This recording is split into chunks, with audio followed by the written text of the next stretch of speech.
Bonjour à toutes et à tous, je suis très heureuse de vous retrouver pour cette nouvelle édition de Business Africa. Cette semaine, dans votre magazine de l'économie et de l'entreprise, nous nous tournons vers l'environnement alors que la COP28 conclut ses travaux à Dubaï et nous découvrons comment l'Afrique centrale aborde la question des cryptoactifs. Mais tout de suite, voici les titres. Sensibilisation aux cryptoactifs et à leurs risques. Comment l'Afrique centrale cherche à conjuguer progrès et prudence. Nous n'avons pas une régulation en place qui encadre la manipulation des crypto-monnaies dans cette système. Du coup, les gens font ce qu'ils veulent, ils achètent, ils les mettent. Ce n'est pas contrôlé. Zoom sur l'Angola, un pays qui se relève de la guerre civile grâce à ses habitants, mais aussi à la nature. Precisamos de conservar os animais, conservar a floresta, conservar peixe, sabendo qual é o uso que é mais importante para nós conservar esse território. Vivre dans des villes, mais avec l'art en partage, c'est la promesse des artistes de street art à Accra. C'est bien, c'est très bien. Et cet art nous aidera à voir les jeunes qui ont du talent et qui n'ont personne pour les soutenir. Donc, cela montrera ce qu'ils ont en eux.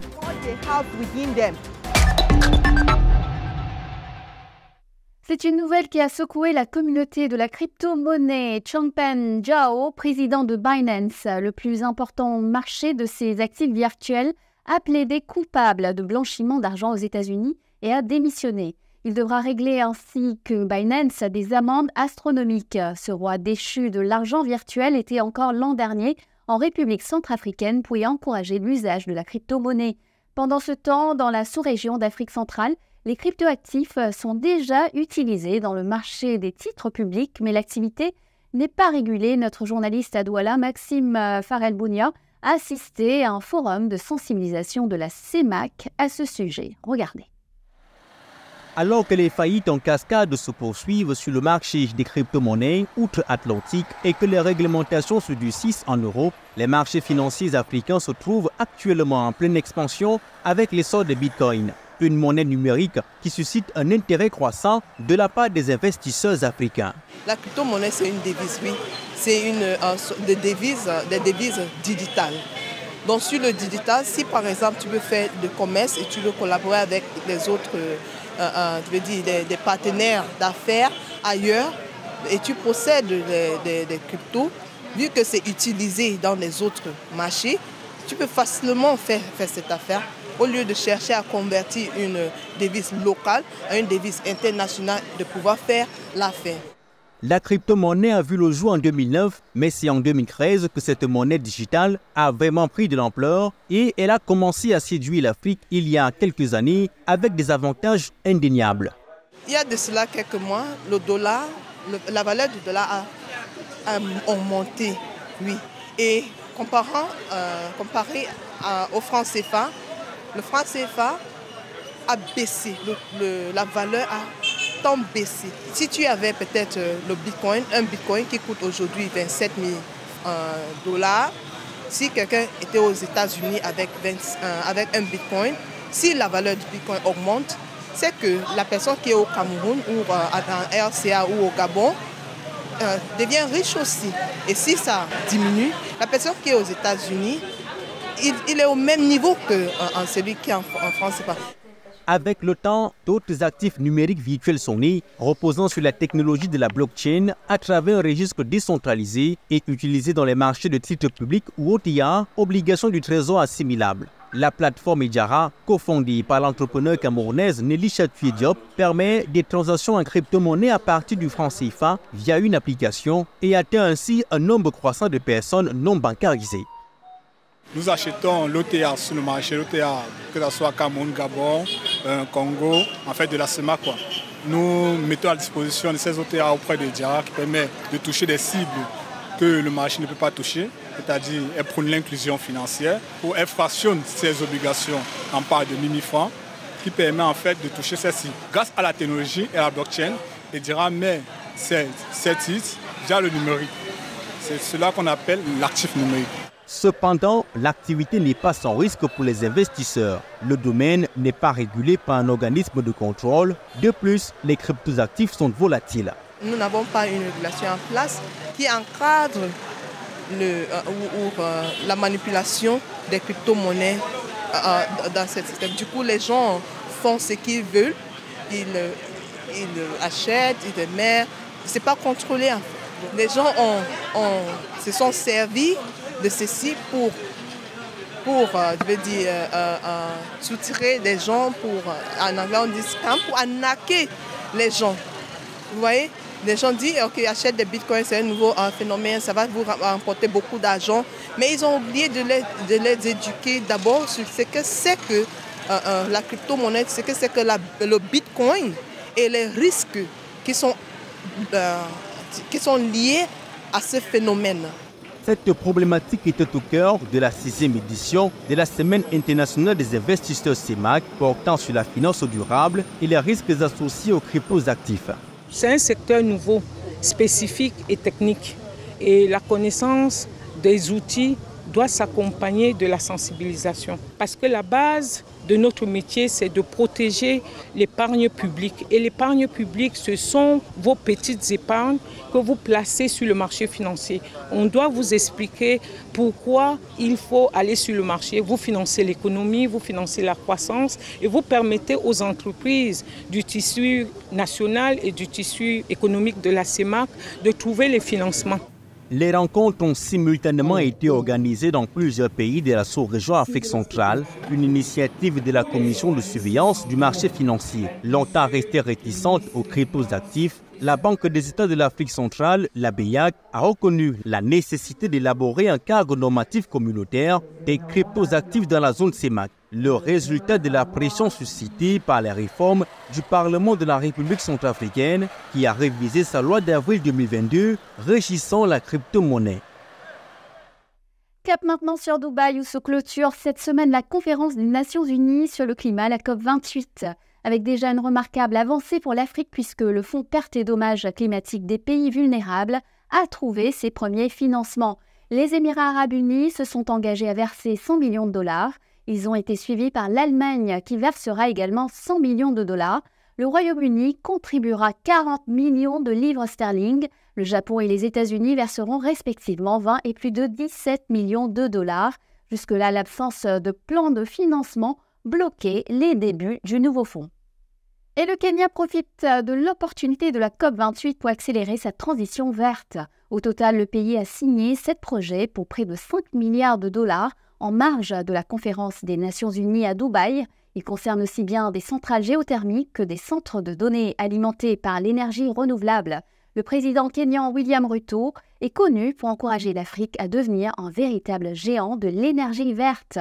Le pays envisage des émissions d'obligations vertes souveraines et des instruments d'échange de dette nature pour financer ses projets. Déjà, le Kenya génère 92% de son électricité avec des énergies alternatives. Justement, dans ce contexte de transition énergétique, plusieurs pays du continent réfléchissent aussi à leur lien avec la nature. Certains le font à la sortie des conflits meurtriers. C'est le moment de se tourner vers un pays qui a su triompher des effets d'une guerre civile, l'Angola plus précisément. Un pays qui veut maintenant tirer parti de la paix, mais aussi de l'impact économique et social du renouveau. Nous avions été explorer cette quête d'un mode de vie différent qui passe aussi par une alliance plus étroite avec la nature. Regardez.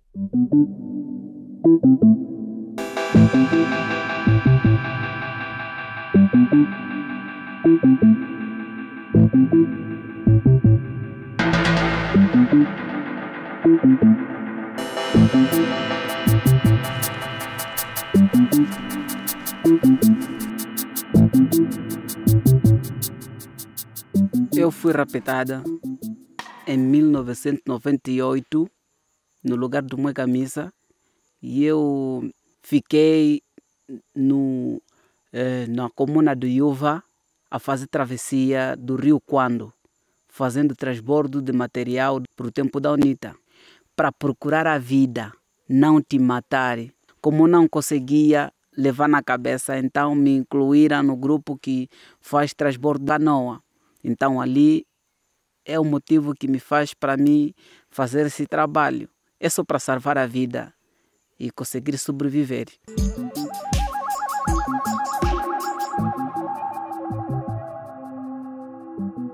Angola is a beautiful country, but it's got a savage history.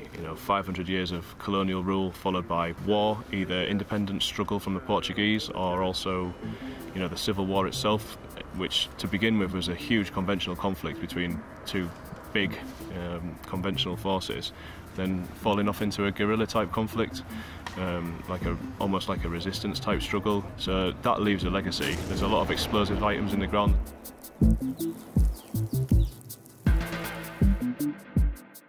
The peace in Angola since 2002 has lasted. I am a South African and we fought the Angolan bush war against the Angolan government. With that as the backdrop, the landmines, the fact that the government didn't know who was living in that part of Angola exactly, whether they were dangerous or armed. And we found this incredibly peaceful community, the Chokwe and Luchazi, people that accepted us and guided us down their own rivers. Down the Kwandu, the Quito, the Kwanafal. These incredible adventures we had with these people. Yes, the peace is held in Angola. Every year, people lose their lives to mines in Angola. So that is a definite threat. Na verdade, é um orgulho. Eu pessoalmente também me orgulho de ter sido parte desse contributo de minagem ou do acabamento ou do termo das minas em Angola. É um trabalho, na verdade, muito importante para qualquer país ou para qualquer sociedade, porque as minas, na verdade, impedem o desenvolvimento de um país. O trabalho não terminou em termos de desminagem. Na verdade, ainda existem outras áreas, outros campos para serem desminados, né? Mas num espaço de 3 anos, este é o desafio que nós temos de terminar com os campos que ainda existem. Yeah, so between the beginning of April last year and the end of March this year, we've cleared over 3,000 mines and over 1 million square meters. Precisamos de conservar os animais, conservar a floresta, conservar peixe, sabendo qual o uso que é mais importante para nós conservar esse território. Então, também para nós conseguirmos se dar bem com os animais, de agora até adiante. Então, essa coisa, eu acho que outras coisas que não estou a me lembrar, coisa que eu vejo mais importante. The future of conservation in Africa is local. That's people like Elias and the Luchazi that live around the sources in Angola. They are our guides, companions up in those landscapes. They've shown us all of the source lakes, the peatlands, helped us find all of the new species. 122 new species to science we've found with those local communities. De antes os animais aqui era demasiado, mas os elefantes, os leões, onças, zebras também aqui, rinos. Aqui estava bastantes. The wildlife of southeast Angola is traumatized. All of the animals are still there, but at very low numbers. A lot of them are night adapted, so you only really see them at night in our camera traps and never in person. They're almost like ghosts. They are coming back. The last 18 years of peace have seen some of the populations bounce back. Also in the last 18 years we've seen lots of local people coming back that were displaced during the war. Gostei muito de estudar a vida das aves, assim como os pássaros, ou como vamos falar, como os animais terrestres e os animais aquáticos, vendo que como ele vive a vida dele. Eu gostaria muito de ter a sabedoria do que cada um dos animais ou cada um dos seres viventes que necessita, o que é mais necessário na vida dele, o que necessita para ser feliz na vida dele. Eu gostaria de estudar essas coisas como a base da minha cabeça. By 2030, We hope that in partnership with government and local communities that we've been able to make investments of tens of millions of dollars into those communities living around the source lakes, up in the water tower in the Angolan highlands, investing in community cooperatives and associations to support alternative livelihoods and sustainable traditional livelihoods.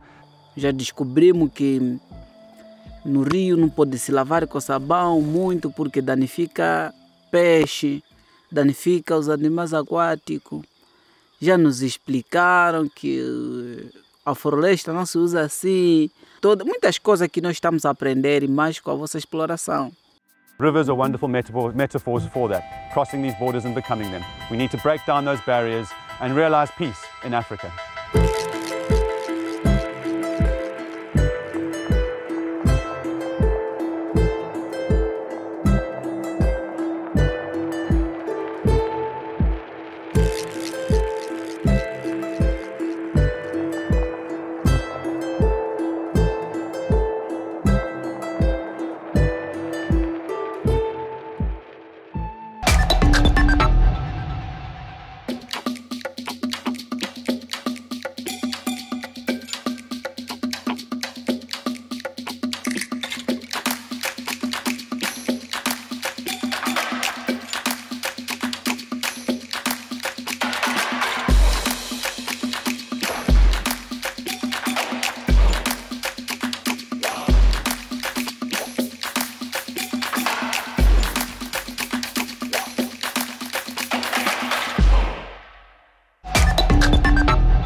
Bienvenue dans la deuxième partie de notre émission.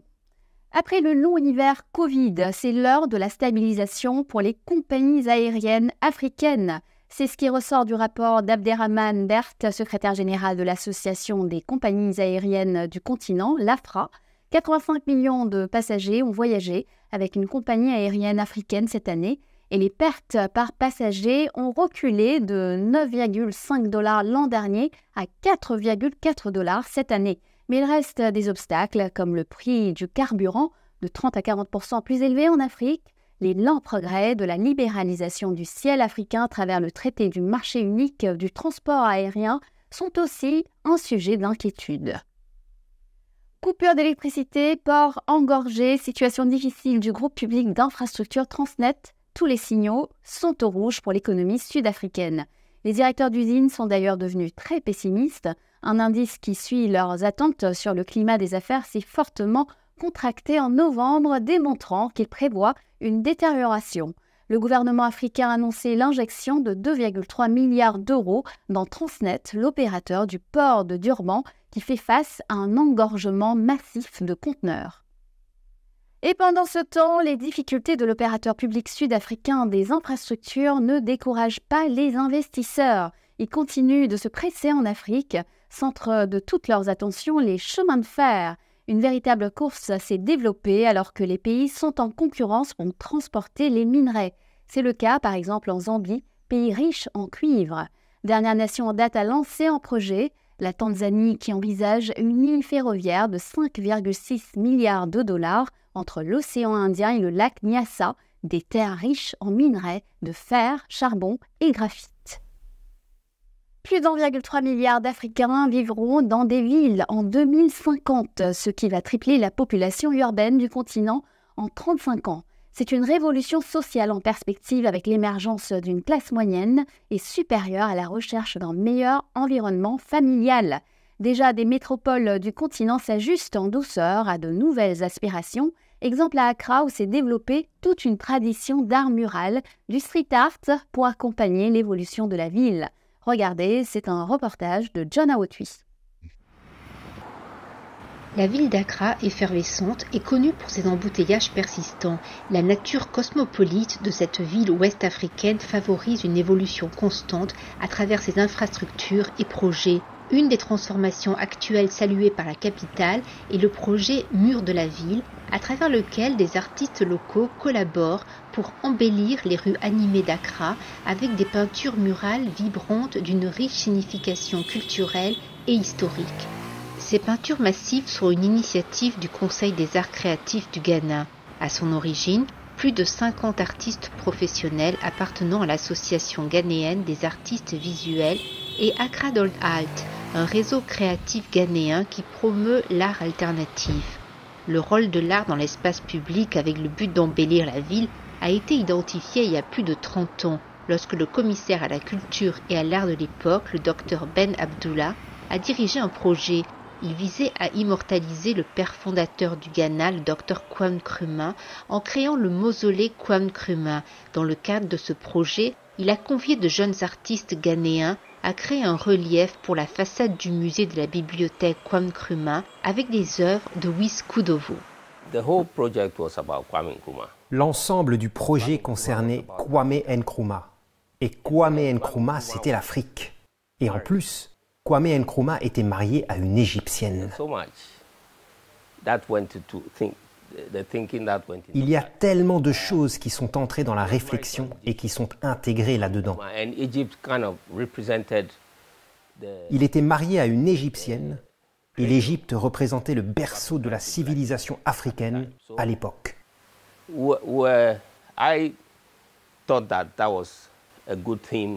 Alors j'ai pensé que c'était un bon thème pour développer ce relief. Alors j'ai mis en place le dessin qui reflétait tout cela. Aujourd'hui, des peintres renommés du Ghana placent cet art expressif dans les espaces publics en utilisant les façades en béton des différents passages supérieurs autour d'Accra comme toile. Un de ces passages supérieurs est l'échangeur Akoadje, le long de la route principale menant au centre d'Accra, qui traverse également le cercle de Nkrumah sur la rocade jusqu'à la partie côtière d'Accra. Les peintures sont centrées sur la culture traditionnelle et les portraits historiques. Un de ces portraits est celui d'Ebenezer Akoadje, ancien ministre de la Justice, homme d'État, homme politique, avocat, journaliste et membre fondateur de la United Gold Coast Convention, le premier parti politique du Ghana.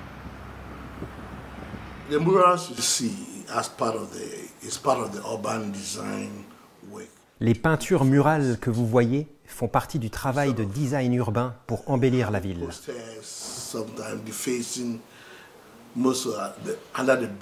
Au lieu d'avoir des affiches parfois dégradées sous les ponts et les travaux de béton en ville, nous devrions plutôt avoir des peintures qui font partie de l'embellissement de la ville. Donc cela fait partie des œuvres de la ville. En fait, nous l'appelons art public. Et l'art public, cela pourrait être des peintures murales comme les peintures que vous voyez, mais il peut s'agir de sculptures comme la sculpture du docteur Busia au 37 ou encore la sculpture du roi Taki Tawia dans le parc des Rawlings. Les personnes qui traversent le quartier sont émerveillées par la fraîcheur que ces œuvres d'art dynamiques apportent à ces espaces publics. C'est bien, c'est très bien. Et cet art nous aidera à voir les jeunes qui ont du talent et qui n'ont personne pour les soutenir. Donc, cela montrera ce qu'ils ont en eux. Certains d'entre eux ont peut-être terminé leurs études universitaires et n'ont pas d'emploi. Mais montrer ce talent nous aidera simplement à le savoir. Si cette personne a ce talent, nous pourrions simplement l'aider à l'exposer en grand et face au public. Celui-ci est un storytelling, une histoire racontée. Ces œuvres peuvent raconter beaucoup d'histoires. Et ainsi, nous pourrions demander à nos pères et grands-pères de nous en dire plus à ce sujet, parce que nous ne pouvons raconter beaucoup d'histoires autour de cela à moins de leur demander. Ce n'est qu'ensuite que nous pourrions raconter des histoires à travers ces œuvres, car chaque œuvre d'art de cette nature a un sens. C'est donc très beau. J'encouragerai personnellement le gouvernement à construire un musée beaucoup plus grand, où des œuvres d'art pourraient être exposées. Car à travers cela, nous faisons la promotion de l'industrie artistique.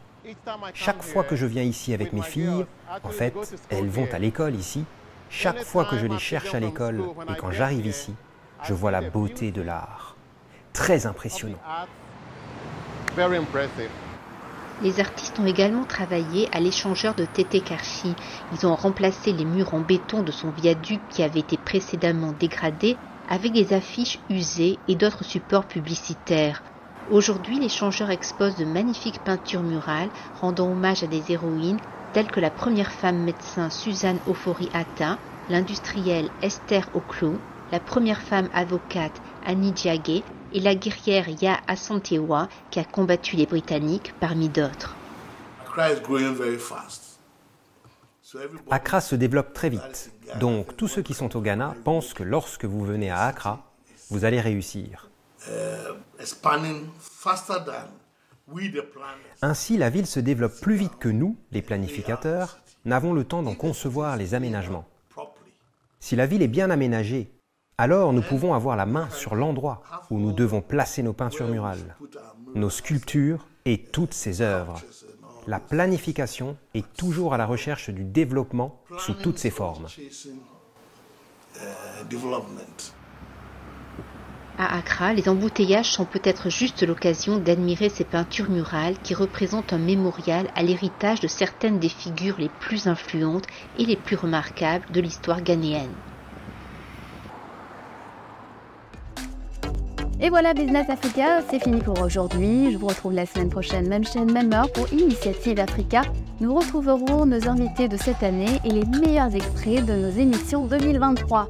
En attendant, vous pouvez revoir cette émission sur notre site web africaonair.com et nous suivre sur nos réseaux sociaux. N'hésitez pas à liker, partager et commenter en utilisant le hashtag Business Africa. Prenez soin de vous et à la semaine prochaine.